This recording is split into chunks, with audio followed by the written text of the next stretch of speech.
Greetings, brothers and sisters. Welcome to the weekly Mormon News Roundup. It's June 2nd, 2024. This is episode 118. I'm your humble host, Steve Gaze, and that's talent on loan from Kolob. I'd like to welcome on my program my fabulous co-host, Rebecca. Rebecca, how's it going? Hey, wonderful. How are you? Hey, I'm doing very well. Let's jump straight into the news here. We got a big week on tap, don't we? Oh, we do. There's a lot going on. We really had to weed through those stories, didn't we? There's so much. Yeah, there is. Can you go run through the agenda? Yeah, let's talk about it. We were going to talk about church real estate. We're going to give a few temple updates because we always have to do that. Chad Daybell's verdict, that was huge. Just happened a few days ago. We're going to talk about the RHOLSC, the Real Housewives of Salt Lake. Intrigue. There we go. New hymnal sneak peek. The Mormon News Roundup pull of the week, of course, and always more. Yeah, there's a lot that we've got on tap here. Starting right off the bat here with San Diego apartment sale ranks among the region's priciest of the past year. This deal for property near high-profile mall tops $200 million. And guess what, Rebecca? A Salt Lake City investment firm acquired it. And this is a 300-unit Palisade apartment property located next to San Diego's Westfield UTC Mall. And guess who we're talking about here, Rebecca? Investment Reserve Property, Inc. of Salt Lake City. Who owns that one? Oh, I would say that would be one of the church's assets there. This is really no surprise, right? Yeah, absolutely huge. $700,000 per unit. These are really expensive property. Yeah. And the church is rubbing shoulders here with JP Morgan Chase and a bunch of other huge operators. This is a major real estate deal here. A San Diego apartment sale topping $200 million near a popular regional mall may be the region's priciest multifamily deal of the past year, among the largest in California, as buyers find opportunities to acquire well-located properties at prices below the cost of new construction. Rebecca, is any surprise that the Church of Jesus Christ of Latter-day Saints is making major real estate deals like this? I would say no, because it seems like about every 2 months we report on one like this, right? There was the one in Maui, there's warehouses, industrial complexes. I mean, this is just par for the course, I think. Yeah, there's a lot of money that the church puts behind these things. And when you look at the supposed humanitarian outlays of the church, because it's not externally audited, we generally have to take the church's word for that. And you compare them to the real estate purchases, it's like 100-to-1 ratio in between those two. The church spends a lot of money through its shadowy real estate incorporated entities. And they don't name these entities like, Mormon Church Reserve or the Church of Jesus Christ of Latter-day Saints Real Estate. They're always very interesting name. Property Reserve, Investment Reserve, a bunch of other shadowy organizations. So it's very hard to track these things. And for some reason, Rebecca, these never appear in the church news, in KSL, in Deseret News. How come nobody ever wants to talk about these in the church? Yeah, I don't know. I mean, they're really into stats and positive stats. And these are things that they could report to show growth. We purchased this multi-high rise. We purchased this industrial park. It would definitely show growth of money, I think. But maybe that's not the look they're going for. All of these commercial and nonprofit real estate entities roll up under the Deseret Management Corporation, which is the church's for-profit arm. And the church is very quiet oftentimes about what Deseret Management Corporation does. They don't report on it. They make it as opaque as possible to try to figure out what the church does in real estate. But we know from Ryan McKnight, Ethan Dodge, Truth and Transparency Foundation, that the church is the #1 holder of real estate in the United States by valuation and probably #2 by acres owned, only losing to the family who owns all of those lumber mills up in the Northwest. But this is just another in a long line of huge real estate purchases like the Kent Industrial Washington Complex, which was $260 million, which was in December of 2023.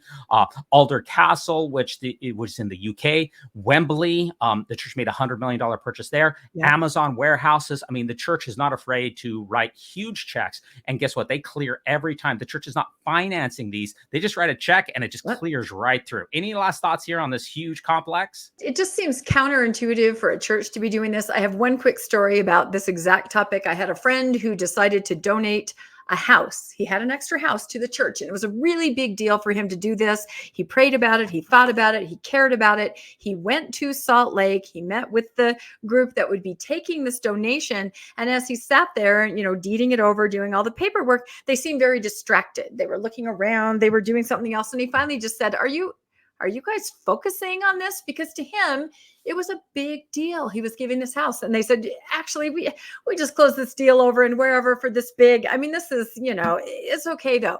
I mean, they just completely undercut what he was doing. To my friend's credit, he goes, okay, well, I think that's it. And he got up and he walked out.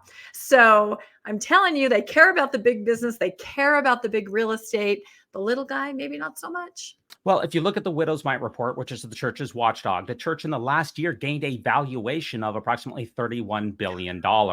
So when you have that type of increase of year over year, unless your friend has a very large property, it's probably not going to get the church's attention, because as we know from Bishop Causet, that the church has a grandiose vision of the church. That includes the real estate portfolio, which is incredibly impressive. But speaking of real estate here, look at this, Rebecca, the Provo Temple here. Yeah, it's amazing. It's just unceremoniously ripped down, and the inside's just gutted out there. It used to be a holy edifice. It used to be the house of the Lord, and now it's a rotting pile of rubble. Wow. You said that very eloquently. That is where I received my endowments. I think I got engaged a couple times in the parking lot, because when you're at BYU and you drive up there after a movie, they always say, I think you're the one. So I did. I think I got engaged several times. And I know a lot of people think of me as somebody that is like a temple buster, that I follow these temples we're going to talk about. But I actually tried to save this temple.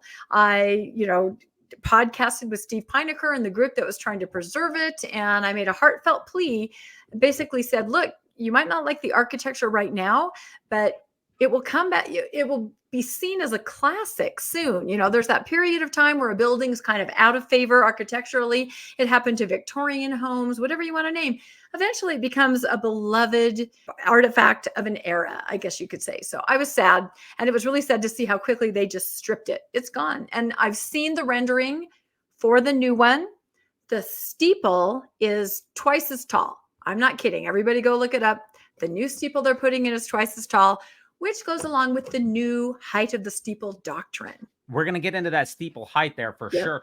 But when the church announces temples, they don't take into consideration anyone at the local level, whether it's a city council, whether it's a planning and zoning board, whether it's even their own members. They take nothing into consideration whatsoever. And that includes tearing them down as well. They didn't talk to the stakeholders. They didn't talk to the stake president. They didn't talk to anyone. They just said, hey, by fiat, we're going to gut the Salt Lake Temple. By fiat, we're going to rip down the Provo Temple. And it doesn't matter what memories you had inside, which I had a lot of memories inside of the Provo Temple. I grew up 200 yards away from this temple. This is my temple, has a lot of memories in there. And just to see it unceremoniously ripped down, that definitely brings a visceral reaction. Look at this tweet here that I got from Mormon Speak here. And it says that the LDS Church no longer likes the space age architecture of the Provo Temple. So it's demolishing it and replacing it with a building that looks more traditional. But if you go back to the dedicatory prayer of the Provo Temple, which was done by Spencer W. Kimball, I believe in 1974, he said in that dedicatory prayer, Rebecca, protect it, we pray thee, from any devastating influence or destruction of any kind. Whoops. Once again, President Nelson, those previous prophets, whatever they say, it does not age like comic books. He's flexing on every previous prophet, right? No, it is shocking to see, though, because, from nursery on, the temple is a sacred place. I love to see the temple. I mean, there's a certain horror that you see when a crane just digs in and they knock that steeple off. It's disturbing. And it is a piece of history, and it's iconic. And Missionaries is very close to the MTC. For those that don't know, Missionaries went there. So everybody in the church has memories of this. And now, as I understand it, they're going to be busing those missionaries to my neighborhood, because I live a couple blocks from a temple, and I've been told that those missionaries are going to be on buses coming to my neighborhood to attend the temple. So, wow, not doing the Provo City Temple. That's what I would have thought. It's a little farther the other direction. So anyway, well, there's a lot to choose from. I mean, there's basically and the Linden one will be open soon. Yeah, there's one about every couple miles. Yeah, and here's that new Provo, Utah Rock Canyon Temple. There it is. They're going to get rid of the space age architecture, and they're going to replace it with a more correlated version with an extra tall steeple, because I've heard that's very important, Rebecca. I don't know about that myself. Speaking of other temples here, Cody is not the only community suing over LDS Temple. The scenario that's played out in Cody, Wyoming over the past year of locals suing to halt plans to build an LDS temple is happening all over the cities in the United States and all over the world here. And, can you bring us up to date here, Rebecca? What's happening with Cody with the judge entertaining new temple arguments? This is just hot off the press here a couple of days ago. We are down to the very final moment in the case of Cody. It's been going on for a year and a half. My podcast, Mormonish Podcast, has been covering it. And basically the residents are saying, it's a group called Preserve Our Cody Neighborhood. They're saying the process through which it was voted on by the Planning and Zoning Board was not legal. There were not enough people. There was not a majority there. And also they were confused on what they voted on. There, of course, there's a lot of intrigue there with the city planner being LDS and perhaps misleading the board.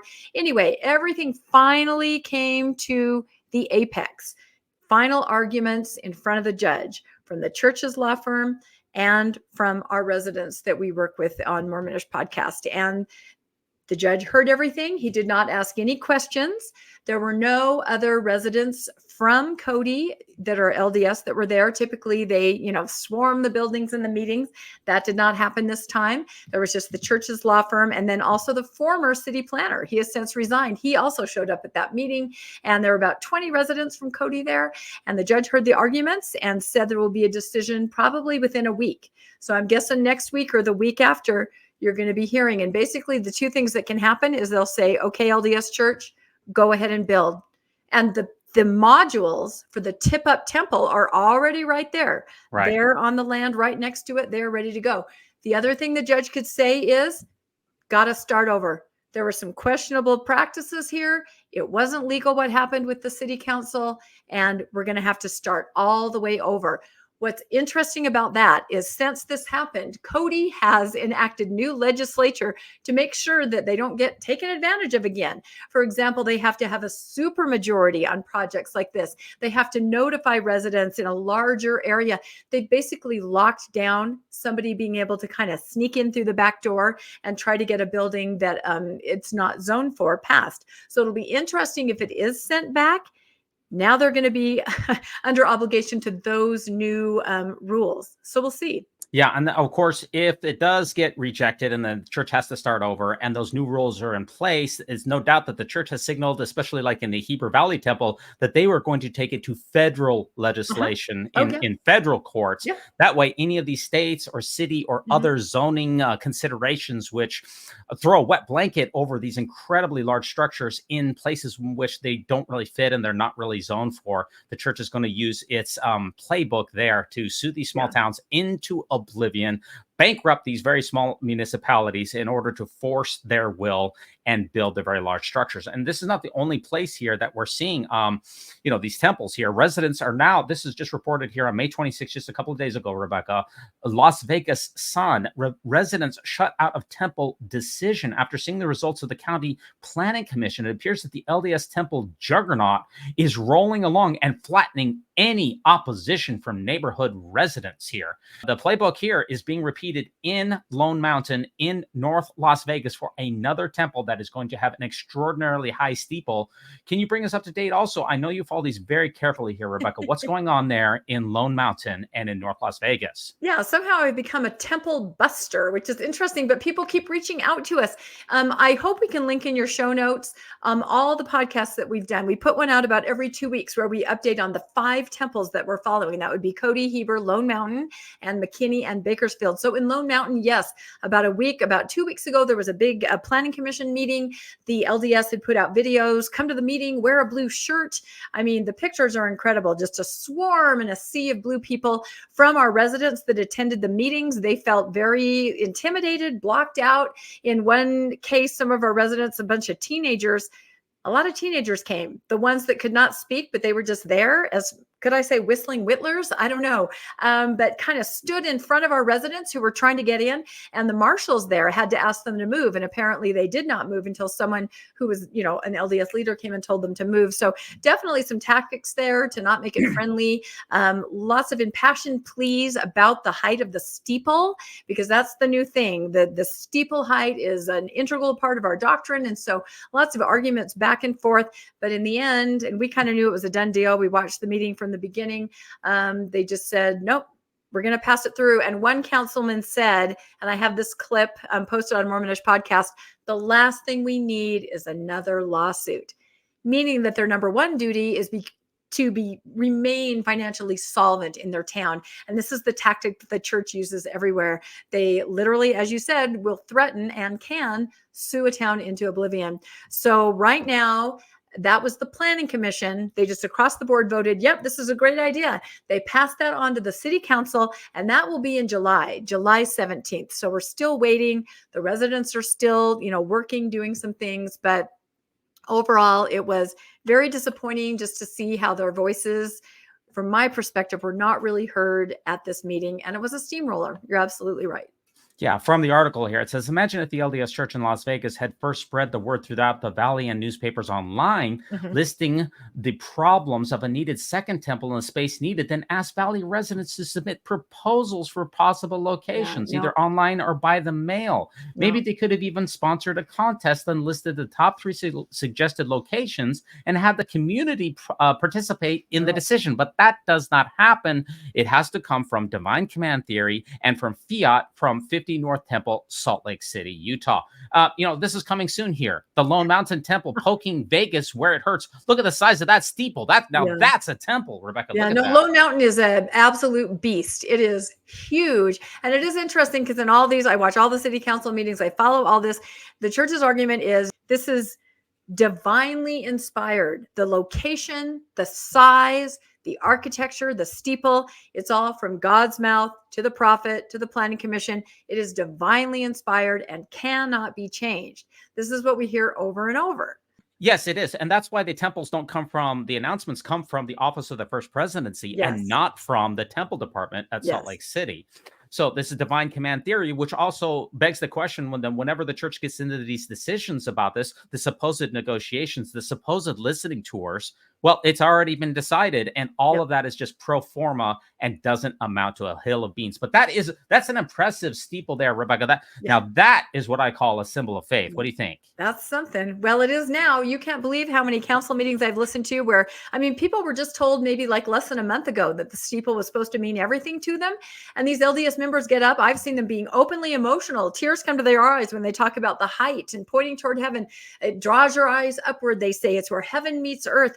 And they talk about it as this has always been something that they need to say. Now, I probably should explain why this is important. When you talked about federal law, there is a law called RLUIPA, the Religious Land Use and Incarcerated Person Act, that says that a town, it's meant to be a protection, a shield for religious groups that want to build something, and there might be a town that's going to block it because of bias. So this law is supposed to make that impossible. You can't do that. Unfortunately, the church is using this as a shield. So what they need to do is prove that their particular design, including the massive steeple, is part of their right to worship, their First Amendment right. And in a lot of letters sent to residents from stakes and the church, they've mentioned to the residents, please mention that the steeple is absolutely part of your First Amendment right to practice your religion. This is their way to use this to enact this RLUIPA law, because they tried this in Cody, and Cody's like, well, show us in your doctrine or your church where it says that. In fact, here's 11 temples that have domes, and the church couldn't do it. But now they're introducing this idea into the dogma that the steeple and the height, the light too. I heard somebody, a lawyer, arguing at the McKinney meeting that the light was equally as important and has been a part of our doctrine for a long time. So they're reinventing it for a legal workaround. It's really interesting to watch, actually. I had Rob Cox on from last week, and he was joking around that pretty soon the parking lots will be an integral part of the faith as well. You know what I mean? I'm not kidding. I can see that. I've seen everything else. Actually, the lawyer for the church at the Lone Mountain meeting said the walls and the arches. Another lawyer said that God lives on the second floor. And so he's not a first floor guy. He's a second floor. That's why it has to be taller. But no, we have a lot of these clips over on Mormonish podcast. You almost can't believe what you're hearing.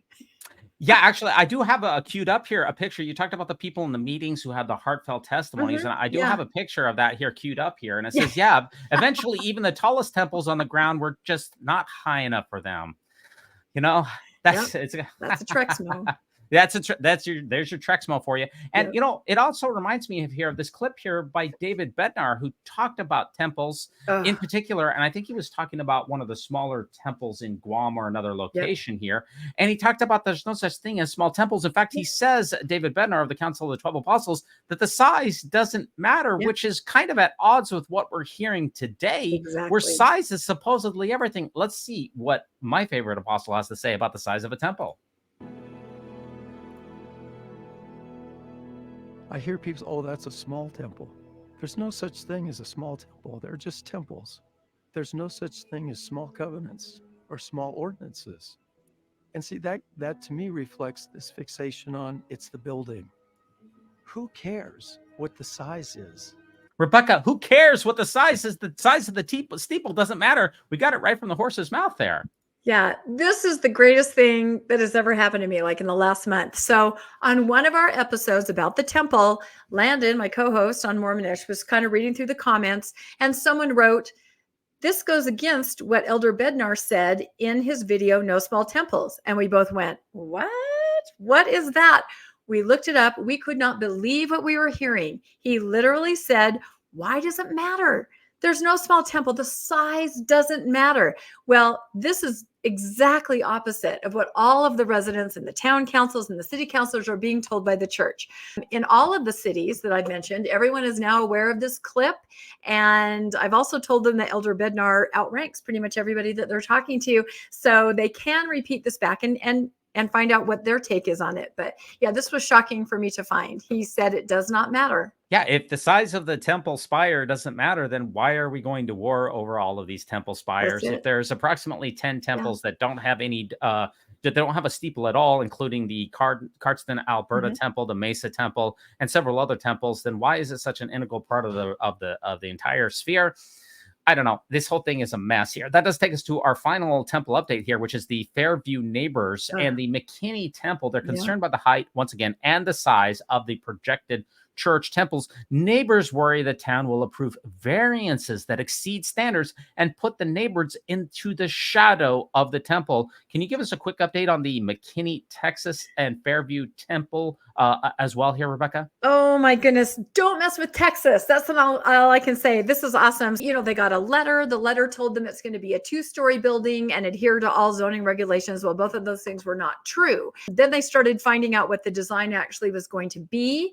There was a city meeting or at a church where the church came in and was going to tell them about it. We have 2 clips on Mormonish. What you talked about. The lawyer said right away, if you have any objection to this, the DOJ, the Department of Justice, is going to sue you. And it's hilarious to listen to. Don't mess with Texas, because you can hear everyone in the audience going, what? I mean, this is supposed to be a friendly meet and greet, get to know the Mormons who are going to build a temple. And instead, they threatened to sue them right out of the gate. It's pretty crazy. So they had their first planning and zoning meeting. This is typically how it works. These plans are taken to a planning and zoning board who makes a recommendation, and then the city council. Now, what we're talking about here, again, I have to say clearly, all these residents in all these towns are more than happy to have a temple there. More than happy. Just don't come in, change our zoning codes without anybody knowing. These changes happen sometimes a year in advance without anyone having any idea what's in store. They change the codes and then they put in like conditional use permits so that they can have something that doesn't fit, something with a special consideration. So that's what they're doing in McKinney. And they took that in front of the planning and zoning board about 2 weeks ago. And I stayed up till midnight watching this meeting because you honestly can't believe what you're hearing as far as the LDS residents showing up to plead for the temple and the height and the light and everything like that. And then you have the residents coming in and they're armed with statistics and zoning. And the zoning board kept saying, okay, we understand how important the temple is to you. Can you tell us anything that applies to this board? It was so funny to watch. And ultimately, I've never seen it before in all the planning meetings that I've watched. The Fairview, Texas Planning and Zoning Board said, no, we do not recommend the temple. Now, I will tell you that it's going before the city council on Tuesday night. So this will be 2 days from now. It's going to be at 7:30. If anybody wants to tune in, you go to Fairview, Texas, and it's streamed. This is going to be an extremely important meeting because if the city council says no, then it's really back to the drawing board. Now, I do know that the church and their lawyers are meeting during that day with the mayor and some other people. And I can only guess. Can you guess probably what they're going to be saying? They're going to be saying that this is an integral part of our worship. And if you don't approve our plans, be prepared for significant litigation for a long period of time that is going to put a hurt on your the finances of your town. And we're also going to bring up the fact that you're being a religious bigot. We're going to make you try to look bad in the media, that you're not playing nice, that you don't support our Christian ideals and our First Amendment right to build structures however that we want. We're going to put a hurt on your reputation, and there's going to be nothing but bad consequences. But what we've seen from Lone Mountain, that the church could also say, but if you do play ball with us, then we're going to promise you political donations that are our law firms. And we could even, as we saw in the Cody, Wyoming temple, offer the people jobs. We saw that in Cody, Wyoming. Yeah, there's lots of pros here if you just play ball the way that the Latter-day Saints want. And if you don't, we're going to put a hurt on you. That's it. And it's interesting you would bring up the idea that they're always labeled as religious bigots, and they are right out of the gate. You don't want us here. That's not what they're saying. Not at all. In fact, I always tell this story about Cody, the first time we started working with, where the residents that contacted us said, well, we're Christian people. We belong to different denominations, and this is a church, and we'll all work together. After about a month, they said, what is this? This is not a church. Who are these people? Why are they doing this to us? And the first thing they start to do is calling everybody a bigot and all these kinds of slurs against them. So Bakersfield, California is another area, same playbook. Zoning has changed. This massive temple is going in. Again, the residents right there, they're mobilizing. They're in a gated community, and they're very smart. They not only hired a lawyer, they hired a PR firm right out of the gate. Absolutely. So that'll be a really interesting one to watch. Very nice. Now, just real quick, before we wrap up on the temples, we know the church's playbook by now that has been exposed by the Mormonish podcast, and a lot of other people have been following this very carefully. But what about the international playbook of the church? Because we don't have the First Amendment of the Constitution in a lot of these foreign countries. And I know you did a podcast on this, which I haven't been able to watch yet. But how's the church handling the temples that is announced internationally as far as this force down the throat playbook that we've seen here today? Yeah, this was a really interesting podcast. And again, it was somebody that came to us. This had to do with a temple in Peru. And he said, I didn't even think about this until I saw your podcast about the other temples. And then I started to realize this could be something that happens on an international scale. And in this podcast on the Peruvian temple that was just built, basically laws in the country were changed suddenly. There was a ministry of culture that was not letting the Peruvian temple be built because it said, look, this is, hallowed ground. There are artifacts. It's really important. You cannot put a temple there. And then suddenly, yeah, exactly. This is like a protected, I can't even go into it. They have put a temple there by this very protected site. Yep. And anyway, so suddenly this ministry of culture, who was this stumbling block from the church being able to build, suddenly it was no longer in charge. Like the law of the country was changed so that there was a higher department that could override anything that the minister of culture did. It happened very quickly. One of the first things they did, the temple was allowed through. So you'll have to watch the podcast. There's a lot of, we don't know for sure. We can't tell for sure. But, the church members called them blessings. This happened suddenly. And then suddenly the laws were overturned. And then suddenly this. Those of us more skeptical say, that's really a strange coincidence. So I don't know, but our guest, he's an anthropologist, and he was there interviewing some of the temple builders, the people on the committee. And one person in the transcript, he read it, said, and I'm paraphrasing, it's much easier in the United States to get the zoning changed and the things like that. It's easy, and they want to do that, and so he kind of said it out loud that yes, that is part of the playbook. And I do understand. I think, big business works this way. It does. I'm not naive to think that doesn't happen, but I think a lot of people don't expect that from a church. It's amazing how many of these blessings seem to be tied directly to the dollars which are given to the city council members' political campaigns and other potential so-called benefits that we may not even be aware of that have come to light from the Cody, Wyoming, from the Lone Mountain and other places. So it's just incredible how much blessings and how much money is needed to grease the wheels in these small municipalities in order for the church to get its way. And if you dare oppose what I call the great and spacious beehive, be prepared for expensive and prolonged litigation that is going to take place in federal court. So you can't necessarily use your city attorneys that you have. You're going to have to bring in major law firms that could tie up hundreds of thousands of dollars for your small municipality for years on end. And the most likely prognostication, or the most likely outcome, is you losing in the long run anyway. There's the reason that all of these temples continue to get built is because we live in the United States, and the First Amendment of the Constitution has been interpreted, has given religious institutions a wide latitude in how they incorporate structures. And thanks to, as we've learned from the Mormonish podcast and from others, the Mormon senators have put in legislation into the federal government so that these buildings cannot be challenged. So it's just very intriguing. I wish we could spend more time on these temples, but we can't. But head on over to the Mormonish podcast to get all of the latest and greatest updates on the temples. And while you're at it, can you leave us a 5-star review? Give us a thumbs up, hit the notifications. We'd be very grateful for that. Now, on something totally different here, this is absolutely crazy here. You know, when it comes to what people follow here, Rebecca, people that don't necessarily follow what's happening on the minutia of the temples, but the Real Housewives of Salt Lake City, that's a big juggernaut. And this kind of caught my surprise here a little bit here, Rebecca. Lisa Barlow, one of the stars there of the Real Housewives of Salt Lake City, a very popular kind of tabloid-esque program, says her son Jack has been hospitalized on her mission.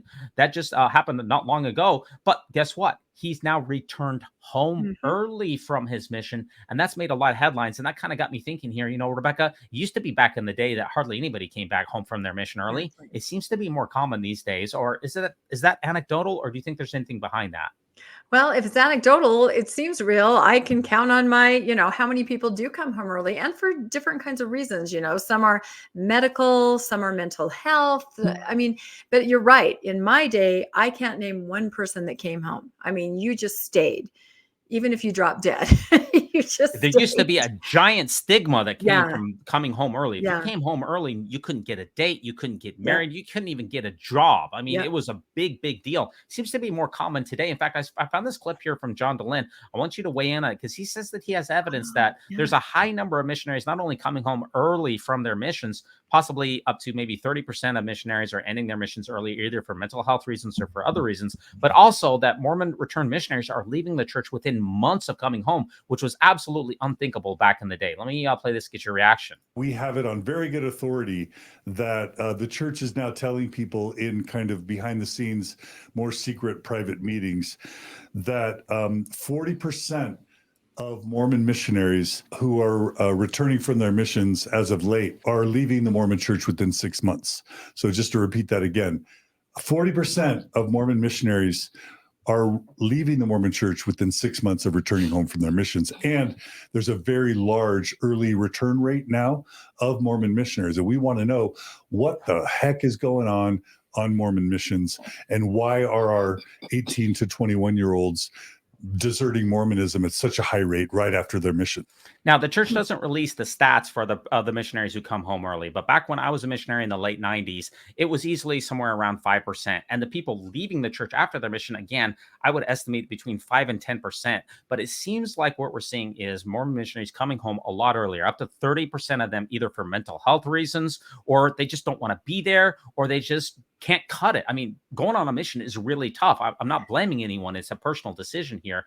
But the John's claim here that up to 40% of missionaries who even complete their missions are leaving within 6 months, that seems like a big surprise. I would love to see the numbers behind that. But what's your overall thoughts here about Mormons coming home early from their mission and the stigma associated with it, and the fact that even the Real Housewives of Salt Lake City is becoming a national story? I just feel like missions are kind of out of reality. I don't think missions have kept up with what real life is, and kids are very different today than when we were. Missions weren't too different from your life. Now they're extremely different. And I also feel that the lack of success is debilitating. They still have the narrative. You've got to find people. You've got to have baptisms. You've got to get converts. It's just not happening. And can you imagine just in that spiral of being told to do something that it's impossible to accomplish? I think it's the ones that take it really seriously, that the ones that are kind of harmed by it, the ones that have more of a scrupulosity scenario. Some missionaries are like, yeah, whatever. But the ones that really take it to heart, that really want to do what the mission president says, I feel like those are the ones that get really depressed.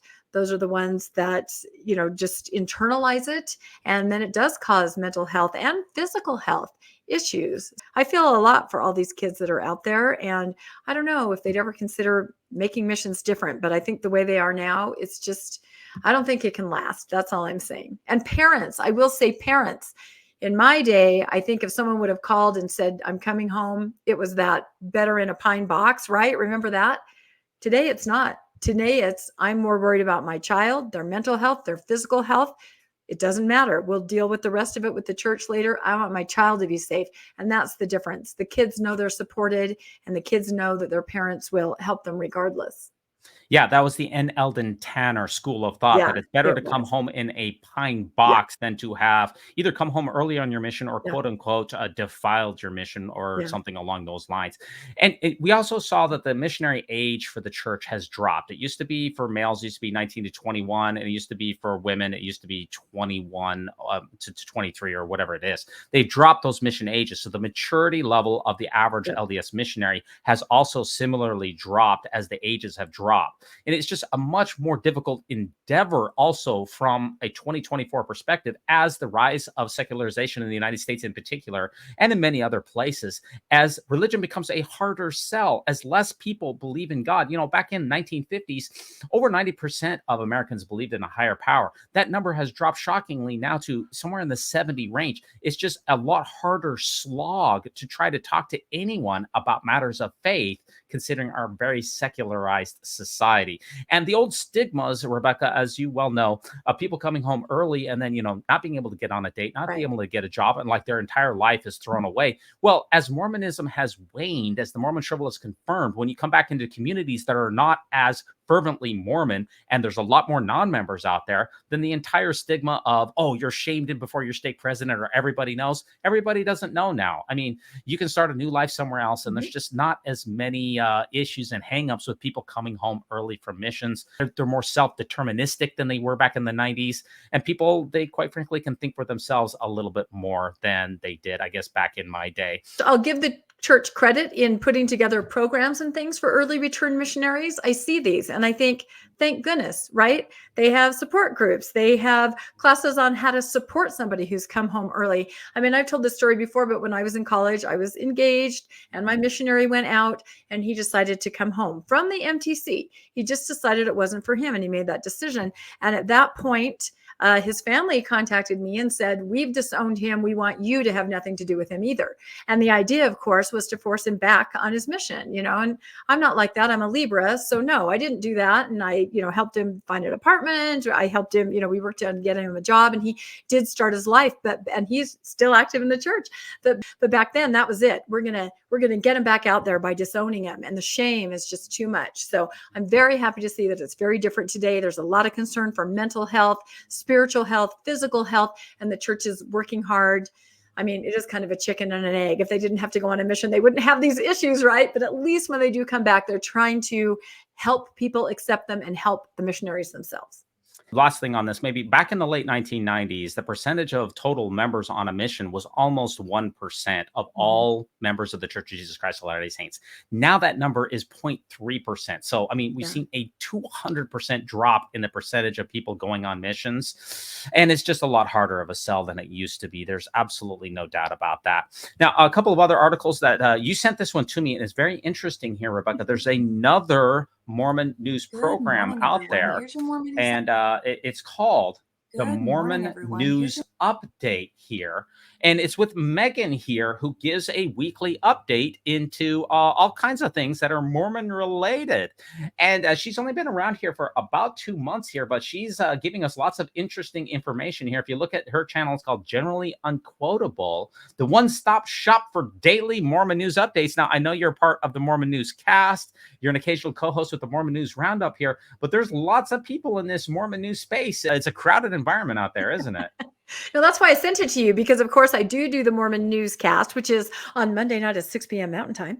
And then of course I love being on the Mormon News Roundup. And so when I saw this, I was like, oh, another news person. But you know what she is doing is awesome. It's a very quick bite size, maybe like 10, 15 minute running through the top articles. I love it. I think it's great. And I feel like each of the news programs that I'm aware of, at least this one, yours, and the one I'm on, everybody's different. There's a different little niche that they hit. Mormon newscast tends to be more long form. We each cover a story. I'm on it with Bill Reel and RFM, and we each cover a story and kind of do a deep dive where we all discuss, right? Your show has multimedia, different guests, lots of fun. And so I think there's room for everybody, because I think the one constant thing here is there will never be an end to Mormon news. There will never be a drought, ever. So I'd like to communicate with her. She seems really awesome. After you sent it to me, I reached out to her. I'm not at privy to tell you her name, but she is going to be a co-host on the Mormon News Roundup coming shortly, and so there's plenty of room for everybody in this. And let the best podcast win. That's what I say. That's right. And different people have different tastes. She mostly just reads the news to you, and she gets it done really fast. You can get a lot of news articles out there in 10 minutes. Gives you everything that you need. Very interesting stuff. So I'll be looking forward to visiting with her. And I wish her, and obviously the Mormon Newscast and yourself, the very best. She is a daily news. Yeah. So if you can't wait for Mormon Newscast, or you can't wait for Mormon News Roundup, catch up with the Mormon Update. Why not? The biggest news article this week actually might have been Chad Daybell. The doomsday plot.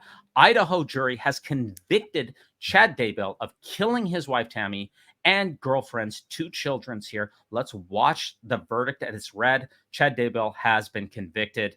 And this is what we basically suspected all along. Anything else would have been an absolutely shocking outcome. But let's see what's going on with the doomsday prophet. Question number 1. In regards to count 1 of the amended indictment, is Chad Guy Daybell not guilty or guilty of conspiracy to commit first-degree murder of Tylee Ryan and grand theft by deception? Guilty. Question number 2. In regards to count 2 of the amended indictment, is Chad Guy Daybell not guilty or guilty of first-degree murder of Tylee Ryan? Guilty. Question number 3. In regards to count 3 of the amended indictment, is Chad Guy Daybell not guilty or guilty of conspiracy to commit first-degree murder of Joshua Jackson Vallow and grand theft by deception? Guilty. Question number 4. In regards to count 4 of the amended indictment, is Chad Guy Daybell not guilty or guilty of first-degree murder of Joshua Jackson Vallow? Guilty. Question number 5. In regards to count 5 of the amended indictment, is Chad Guy Daybell not guilty or guilty of conspiracy to commit first-degree murder of Tammy Daybell? Guilty. Question number 6. In regards to count 6 of the amended indictment, is Chad Guy Daybell not guilty or guilty of first-degree murder of Tammy Daybell? Guilty. Question number 7. In regards to count 7 of the amended indictment, is Chad Guy Daybell not guilty or guilty of insurance fraud? Guilty. Question number 8. In regards to count 8 of the amended indictment, in regards to count 9 of the amended indictment, is Chad Guy Daybell not guilty or guilty of insurance fraud? Guilty. Dated this 30th day of May, 2024, and signed by the presiding juror. Yeah, so this seemed to be a surprise to absolutely no one, especially after Lori Vallow was convicted here.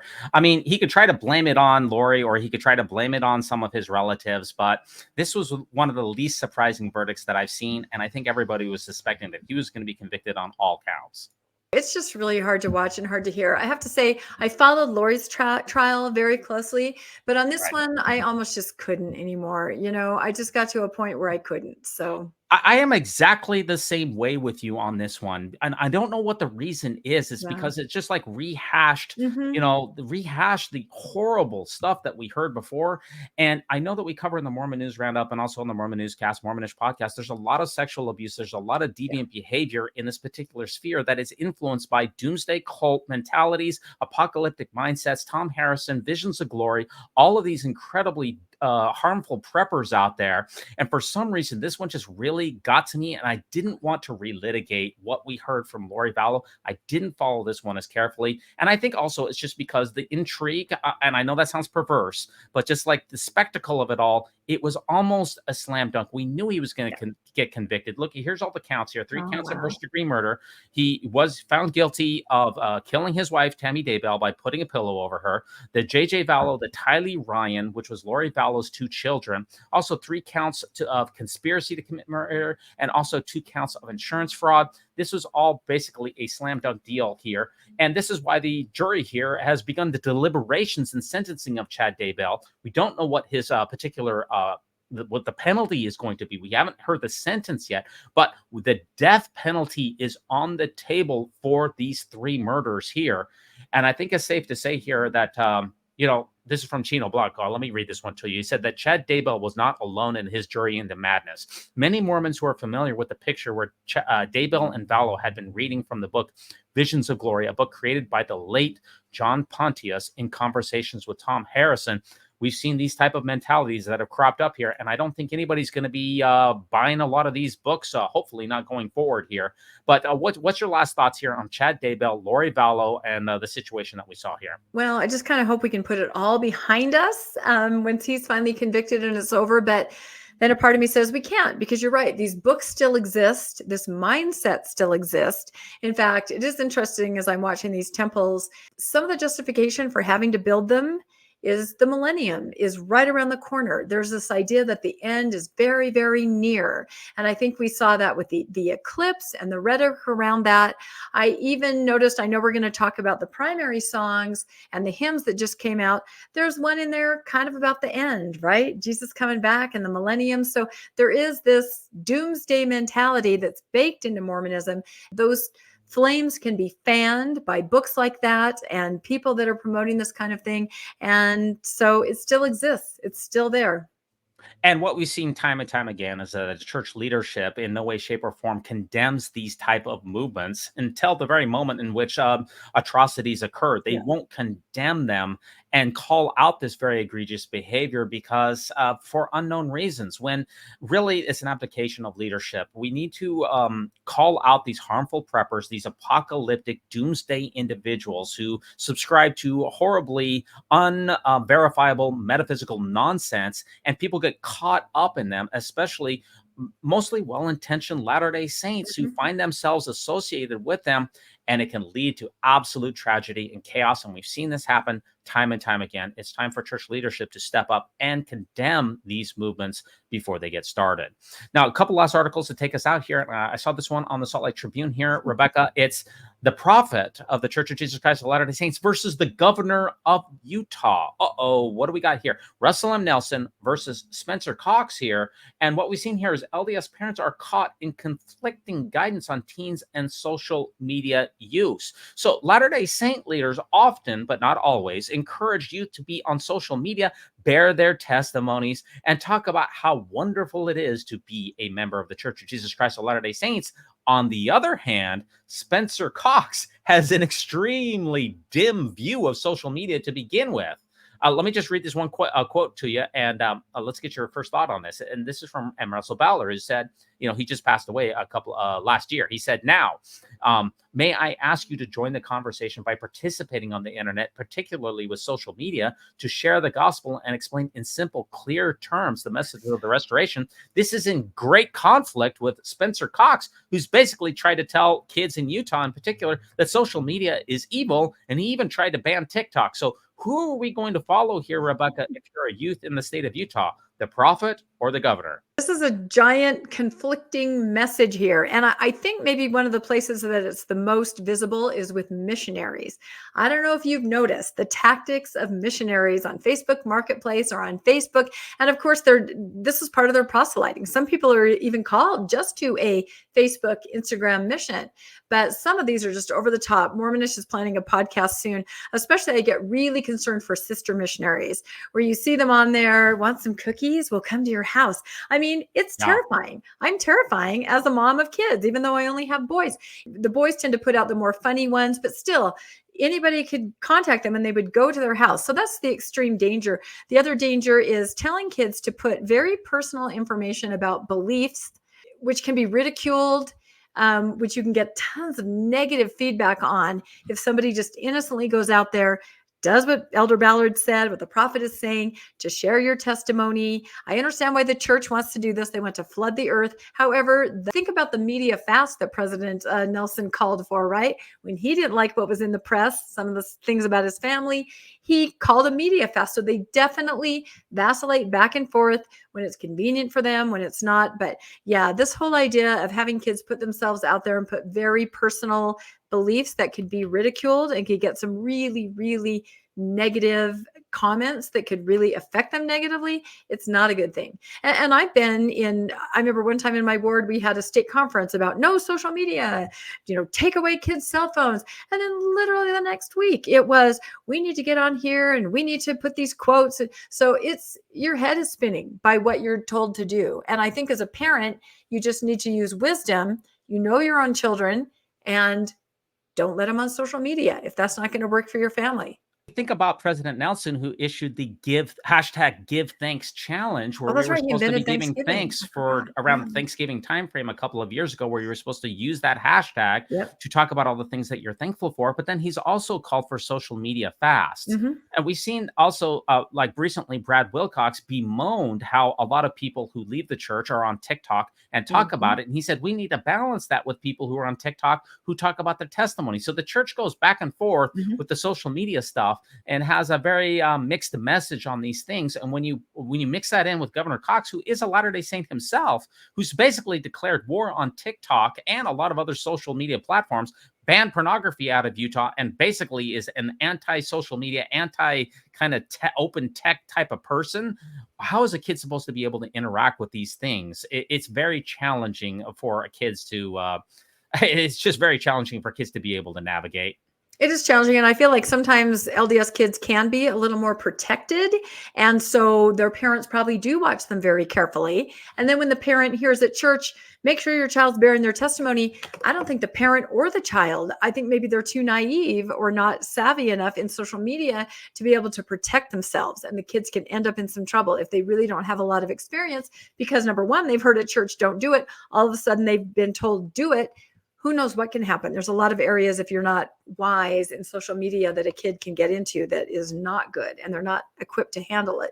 Yeah, for sure. Okay, two last articles here. This one I saw on the front of the Deseret News here. A gown featuring Jesus Christ's face sparks controversy at the Cannes Film Festival. This is Masael Taveras, arrived at the 12th Annual Latin Grammy Award. So this is an old picture of her, but it was her particular dress that she wore here at the Cannes Film Festival. I'm not exactly a fashionista, Rebecca, but that dress there, I don't know about that. That's not doing it for me, but what do I know? What do you think?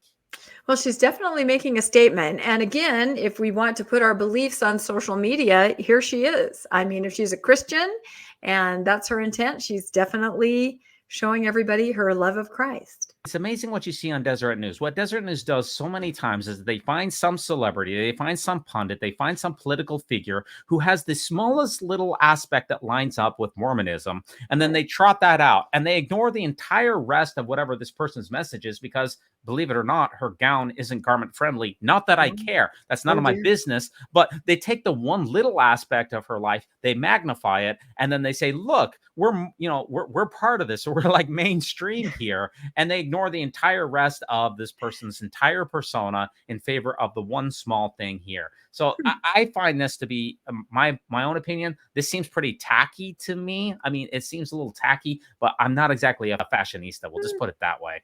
Well, and to be fair, Jesus's own gown is not garment friendly. So, his arms are revealed, his chest is revealed, if you want to get technical. That is true. In fact, Jesus himself couldn't attend BYU, so I guess we're splitting hairs on this one. Our last article here, LDS Church releases new hymns for home and church book this week. This has been a 5-year roll-up where the church has said that they're going to revise the 1985 hymnal, the green one that has been in use for the entire church for so long. This book will be a small sample leading up to the full hymnal release here. So it's the first batch of songs are now available digitally for this long anticipated hymn reveal. So we got 13 songs in the hymn book here. And let me play this for you.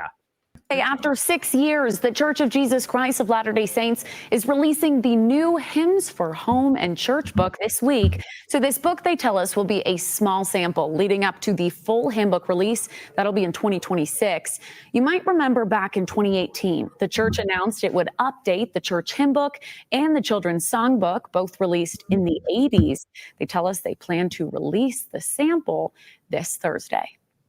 And I know that you put together a Trexmo for this one, Rebecca. What are we seeing in this Trexmo? I just had to. You see the main vocalist there, and he's singing "His Eye is on the Sparrow," which is a very old Christian hymn. And another guy who looks a little more skeptical in the band, he's sitting in the back, and he says, "These new hymns have been in literally everyone else's hymnals for centuries, dude," which is true. Right. So at least what I was expecting from this new hymnal redo was that it was going to be a more international flavor. Yes. Instead of just having white Christian 19th century Yes. Protestant hymns, that Yep. we were going to have from, hymns from all cultures, from Polynesia in particular, from Latin America, from Asia, because it's completely devoid of our current hymnal of anything. There's no African songs, for instance, in the hymnal whatsoever. And what we've seen from these 13 is basically just more of the same, except for maybe replacing some of the lesser used ones with more popular ones. I went and dug into the history of each of the hymns because I recognized a lot of them, and they are exactly what you said: white, Christian, Protestant, from centuries ago. These are the old familiars. When my mom saw the new song, she was raised Presbyterian and joined the Mormon church as a young adult. She said, "Oh, it's my old hymn book." And it is your old hymn book. These songs have been in everybody else's hymnal forever. And I feel this is a push to be more accessible, more mainstream Christian. When people visit our church, they're going to sing, "His Eye is on the Sparrow." They're going to sing "Come Thou Font," "Amazing Grace," right? Which was so vilified. The new songs are primary songs. And those are interesting too. The one that really stuck out to me was the one about when the Savior comes again, right? Did you listen to any of them? Did you listen to that one? I haven't had a chance, no. The songs are definitely, they have a Christian rock bent to them. They definitely have that certain beat and flavor, almost Disney-esque. The primary songs is what I'm talking about. There's one in particular that talks about the Savior coming again, and it just struck me as so funny because the first line is something like, "When the Savior comes again." The second line is, "He will cleanse the earth and then," and then they move on. And I'm like, wait, back up.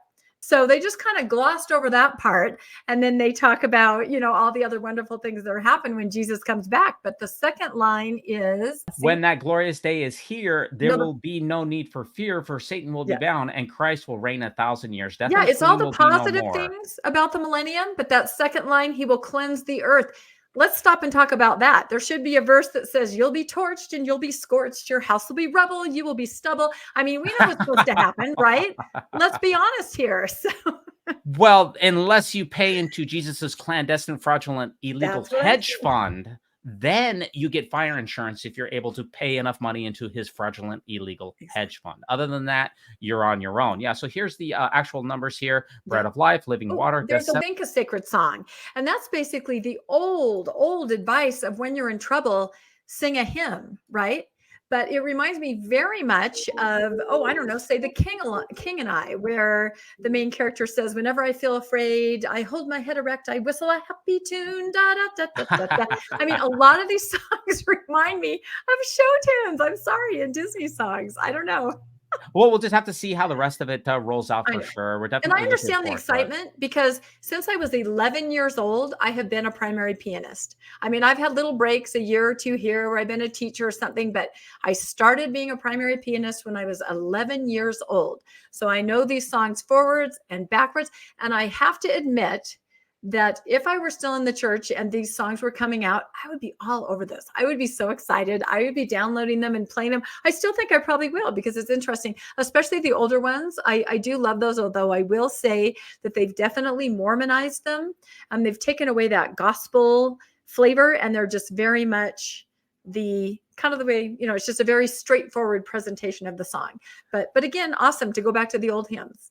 Yeah, I do like the primary songs. The children's hymnal is beautiful, Mhm. and it brings back a lot of memories. It takes me Yep. back to a simpler time Yes. when the world was less complicated and I had the answers to everything. So it's kind of a little time box for me. And I was a primary pianist for many years as well. So I Oh, definitely feel a lot of solidarity for you there as exactly. well. And just one last point that the primary songs and the grown-up songs, they're all in one book. It's called Hymns for Home and Church. So it's not two separate books like we've always had. It's all in one Oh, book. okay. Mhm, That's good to know. That's very, mhm. very interesting. And maybe that's for the best. Yeah. Now, our final article here is we got to mention this here. Donald Trump got convicted here, 34 counts, felony convictions, and Culch. He gave it the usual treatment here of what happened with Donald Trump here. And Oh, Culch. We love Culch. Culch always gives it the best treatment here.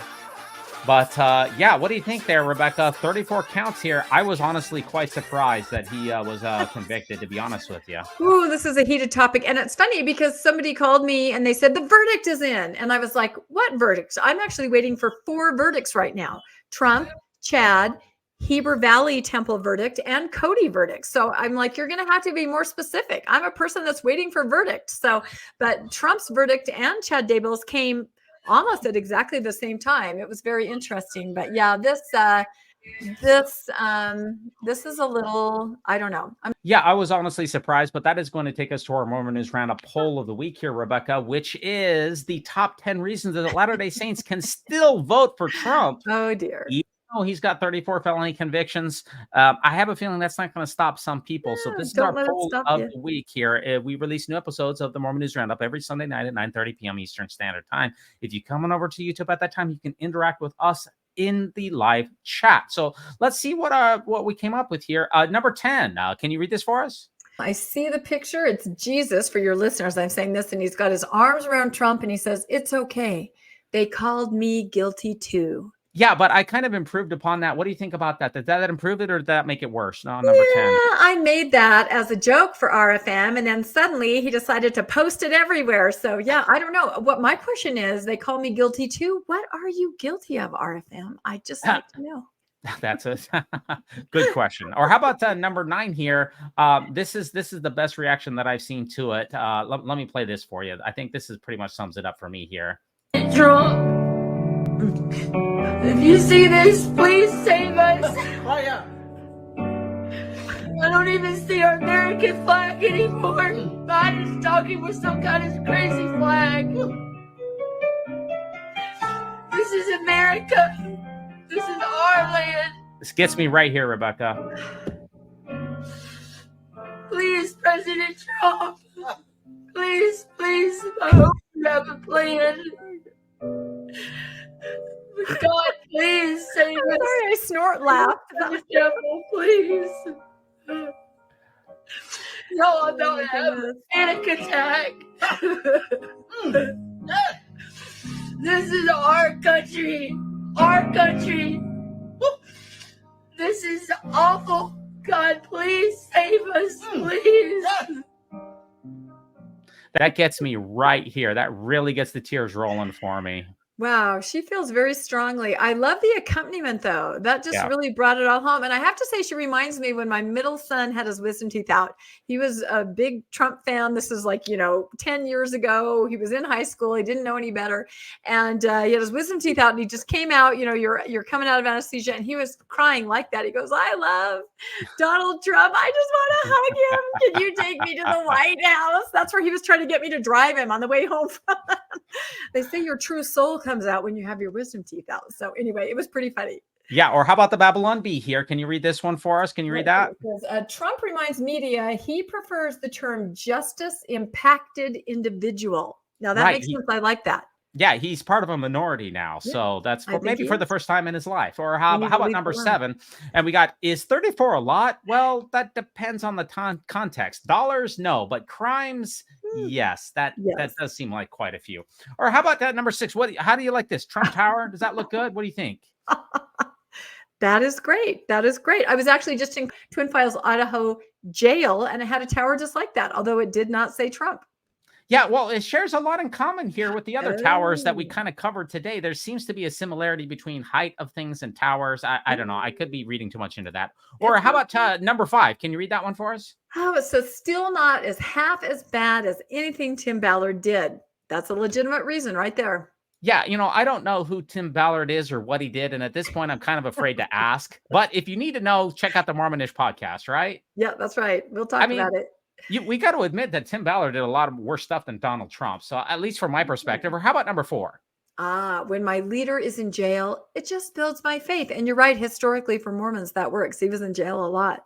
Yeah, as soon as I see this picture, something happens to my bosom, and I know that's kind of private, but I maybe there's a 10 out of 10 for the first one. What does the second picture do for your bosom? Anything at all, Oh, or goodness. Yeah, no, I no? don't know about that That's one. not doing anything. Or how about number 3? See, this is all when my leader's in jail, just builds my faith. I don't know. It's kind of the 3 peas in a pod there. What can I Yeah. tell you? Or how about number 3?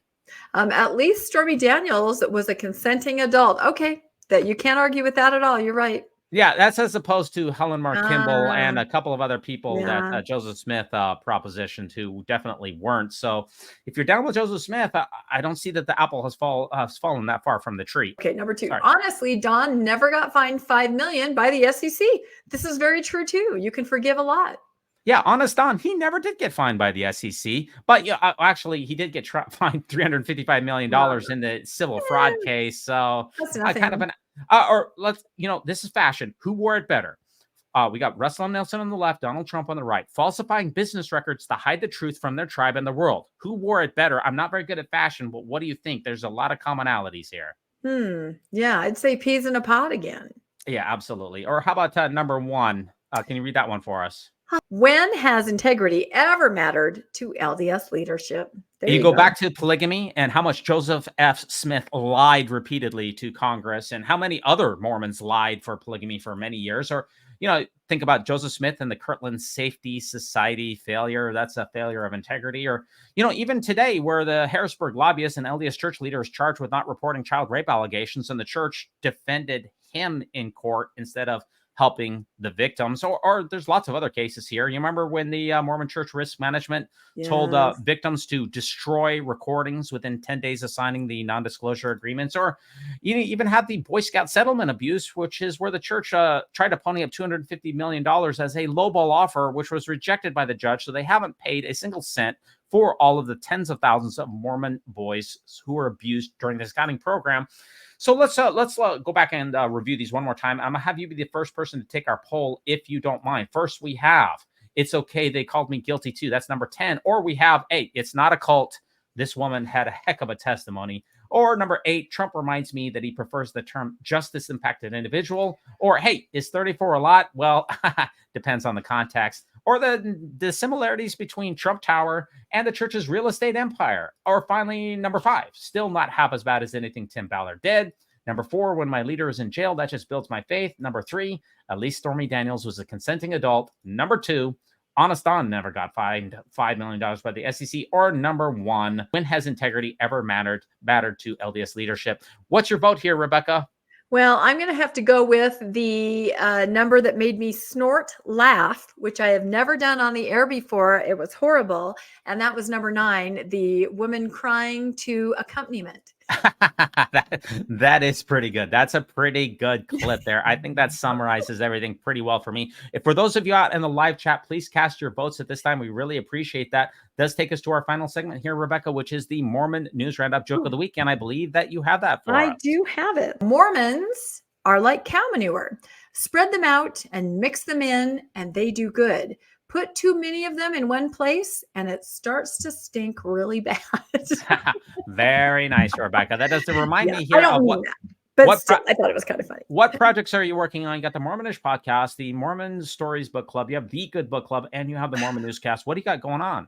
I have too many projects. It's absolutely true. Well, the big thing that we're putting out on Monday at 2 p.m. Mountain Time is a debate or a discussion between Bill Reel and Michelle Stone. As you know, Michelle is 132 Problems. She's more in the, I guess it's not good to say polygamy denier, but that kind of a camp. And then there's Bill. They're going to be talking about land deeds. And we kind of moderated the debate over there on Mormonish podcast. So you'll want to check that out on Monday for sure. That sounds absolutely fascinating. Now, how Michelle B. Stone got to 100,000 subscribers is one of the greatest mysteries since the difference between the Urim and Thummim and the rock and the hat. I don't know how she does it. I can tell you that right now. Is how she did it is a great mystery, but I'm looking forward to that debate and you moderating it. I'm sure will be very, very interesting. I appreciate you bringing that up. Now, as far as things that I'm working on here, we've got a watch party here with the Sons of Provo that's taking place tomorrow night on Monday on June 3rd, 9:30 p.m. Eastern Standard Time. We're going to do a watch party of the Sons of Provo. You ever watch this incredible old Mormon classic here? Yeah, I absolutely did. This is great. I love how you resurrect all these old movies. I mean, they're not old to me because, you know, I watched them back in the day, but they're great. This is the funniest, in my opinion, Mormon film of all time. It's in the vein of Spinal Tap, which is where we take a fictitious boy band with Kirby Hayward, who's one of the all-time classics, and a couple of the other famous folks here. And we're going to do a watch party. It's absolutely hilarious. You don't want to miss it. Now, I want to thank our Patreons out there, Orson and Andrea and Carol. I can't name them all. And also our Mormon News Roundup groupies on YouTube. We have a good group of folks here who are supporting this podcast. If you feel like making a donation to the Mormon News Roundup by either joining our YouTube channel or making a Patreon donation, I'd be very grateful for that. I want to give a shout out to Weird Alma on bandcamp.com for this episode's music. I want to thank you so much, Rebecca, for ruminating with me on the great and spacious beehive. Always think celestial, and remember, no unhallowed hand can stop this podcast from progressing.